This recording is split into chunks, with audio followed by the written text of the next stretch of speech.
ওমা, ওকে। হাত ধোবে না? চেটে পুটে তো হাত আর প্লেট দুটোই একদম পরিষ্কার হয়ে গেছে। কি, আপনারাও জানতে চাইছেন কি এমন বানালাম? তো চলুন দেখে নিই আমার সাথে। আমি পারমিতা, পারমিতাস ইউনিক ওয়ার্ল্ডে আবারও একটা ইউনিক রেসিপি নিয়ে আপনাদের কাছে হাজির হয়ে গেলাম। রেসিপিটা হলো কাবলি ছোলা দিয়ে ঘুগনি, সেটাও আবার চিকেন দিয়ে। চলুন দেখে নিই। রেসিপিটার জন্য প্রথমে আমার লাগছে কাবুলি চানা, মানে কাবুলি ছোলা যাকে বলা হয়। আমি এটাকে 5 থেকে 6 ঘন্টার মতন ভিজিয়ে রেখেছিলাম। দেখুন আমার কিন্তু ছোলাগুলো পুরোপুরি ভিজে গেছে। এবারে আমি এগুলোকে প্রেশার কুকারে সেদ্ধ করে নেব। আগে প্রথমে ভালো করে ধুয়ে নেব। ধুয়ে নিয়ে প্রেশার কুকারে 2 থেকে 3টে সিটি দিলেই এটা কিন্তু ভালো করে সেদ্ধ হয়ে যাবে। কিন্তু প্রেশারে আমি ভালো করে ধুয়ে কাবুলি ছোলাগুলোকে দিয়ে দিয়েছি। এবারে আমি 2-3টে সিটি দিয়ে দেবো।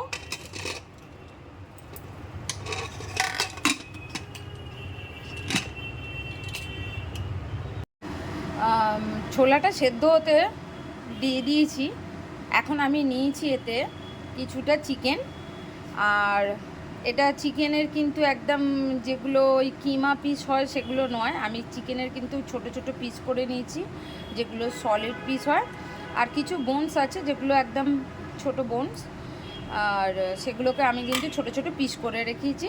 এটা মোটামুটি 300 থেকে 350 গ্রামের মতন চিকেন আছে।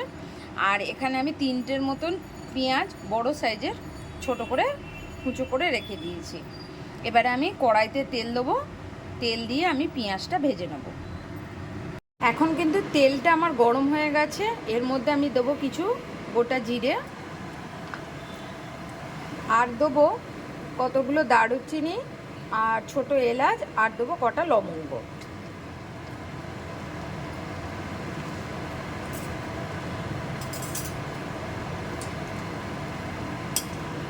মশলাগুলো একটু ভাজা ভাজা হয়ে গেলে এতে আমি পেঁয়াজ দিয়ে দেবো।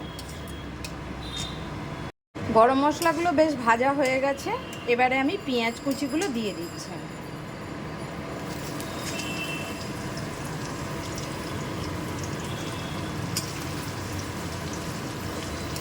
পেঁয়াজগুলো বেশ ভালো করে ভাজা ভাজা করে নেব।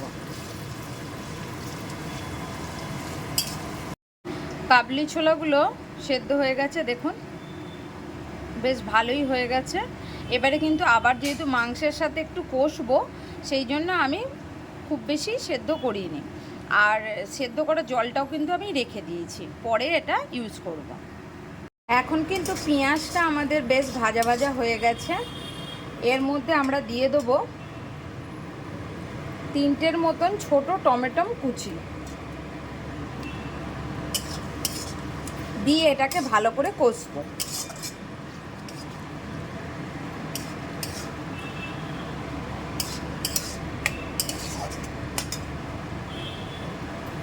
টমেটোটা যাতে তাড়াতাড়ি গলে যায় সেই জন্য একটু নুন অ্যাড করে দিচ্ছি।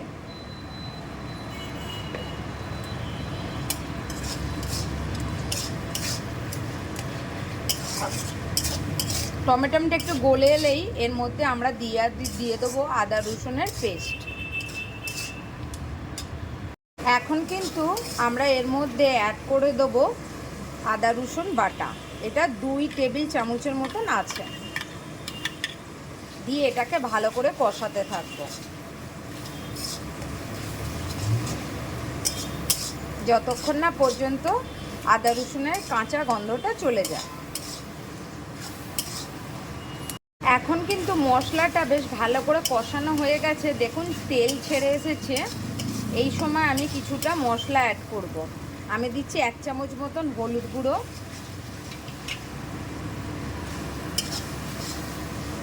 1 চামচ মতন লঙ্কা গুঁড়ো, আর প্রথমে যেহেতু গোটা জিরে দিয়েছিলাম তাই জন্য একটু 1/2 চামচের মতন জিরে গুঁড়ো দিয়ে এটা ভালো করে কষবো। তারপরে আমরা মুরগির মাংসগুলো যে টুকরো করে রেখেছি সেগুলো দিয়ে দেবো।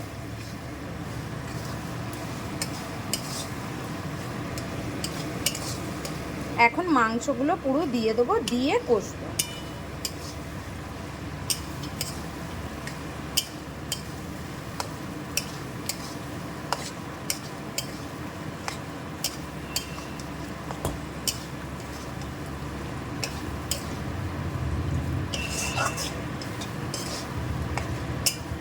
যেহেতু ছোট ছোট করা আছে তাই জন্য খুব তাড়াতাড়ি মাংসগুলো কিন্তু হয়ে যাবে।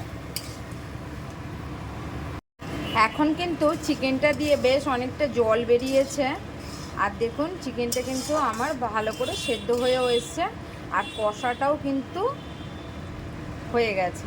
এ দেখুন পুরোটাই কিন্তু হাফ সেদ্ধ হয়েই গেছে চিকেনটা। এটাকে আরেকটু ভালো করে কষিয়ে নেবো, তারপরে মটরের সাথে দিয়ে তো আরেকবার কষাতেই হবে, তখন কিন্তু পুরোপুরি সব জিনিসটাই সেদ্ধ হয়ে যাবে।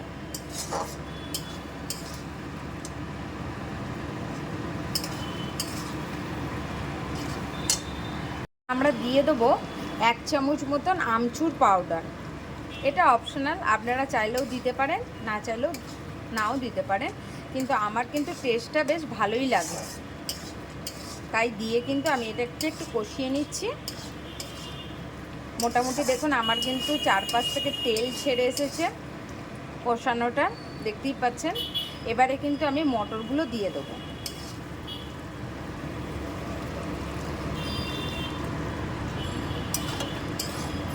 মটরগুলো দিয়ে কিন্তু 10-15 মিনিটের মতন ভালো করে কষাতে হবে।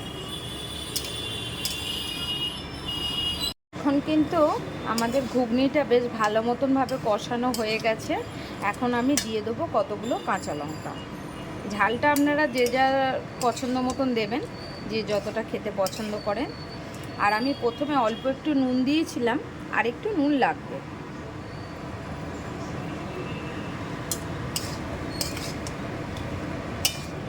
এবারে কষানোর পর আমি যে মটর সেদ্ধ করা যে জলটা আমি বাঁচিয়ে রেখেছিলাম, সেটা আমি এর মধ্যে কিছুটা দিয়ে দেবো সেদ্ধ হবার জন্য।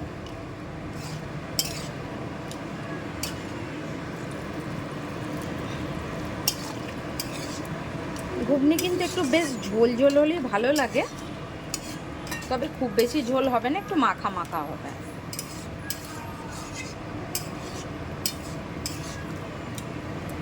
এবারে জলটা দিয়ে দিয়েছি, দিয়ে আমি 10 থেকে 15 মিনিট পর্যন্ত ঢেকে রেখে দেবো, তাহলে কিন্তু আমাদের ঘুগনিটা রেডি হয়ে যাবে।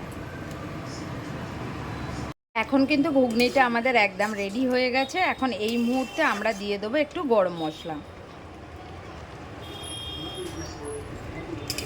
গরম মশলা দিয়ে একটু নাড়াচাড়া করে নিলেই কিন্তু ঘুগনি আমাদের রেডি। একদম চিকেন দিয়ে কাবলি ছোলার ঘুগনি। আপনারাও বানিয়ে দেখুন, রুটি, পরোটা, লুচি সবার সাথেই কিন্তু এটা খুব খেতে দুর্দান্ত হয়। আর আমার ভিডিওগুলো আপনাদের কেমন লাগছে অবশ্যই কিন্তু জানাবেন। লাইক, কমেন্ট, সাবস্ক্রাইব করতে কিন্তু একদম ভুলবেন না। এখন কিন্তু রেডি হয়ে গেছে চিকেন দিয়ে কাবলি ছোলার ঘুগনি। শুধুমাত্র দেখলে হবে না, কিন্তু তাড়াতাড়ি ঝটপট বানিয়ে নিন এইভাবে। আর অবশ্যই কিন্তু আমাকে কমেন্ট করে জানাবেন যে কেমন হলো। কমেন্ট, লাইক, শেয়ার আর সাবস্ক্রাইব করতে তো একদমই ভুলবেন না। আবারও আসবো নতুন কোনো রেসিপি নিয়ে, তবে আজকের মতন টাটা।